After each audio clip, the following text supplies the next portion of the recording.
slušaj sad ovo. Poređena slijepo sledećih 5 električnih automobila. Krećemo sa Tesla Model 3. Možda čak i najpoznatiji električni automobil trenutno. Ok, sad će kontroverzno mišljenje, ali nešto ja nisam oduševljen Tesla Modelom 3, tako ću ga staviti na 4. mesto. Nisko 4. mesto. Pa ima super performanse i sve, ali nešto mi previše jednostavan. Hyundai Ioniq 5. Ima Ioniq 5 i Ioniq Ioniq. 6, ima ih.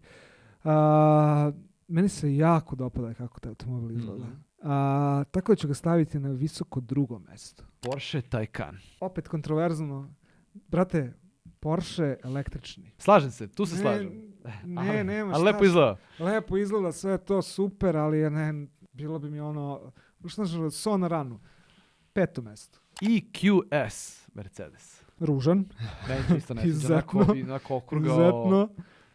Ja ne znam šta su baš su previše žrtvovali zbog aerodinamike, tako da to ide na dobro 3. mesto. I za kraj ti je ostao, to je Kia EV ili EV9. To je ozbiljan automobil. Ozbiljno dobro izgleda. Eto,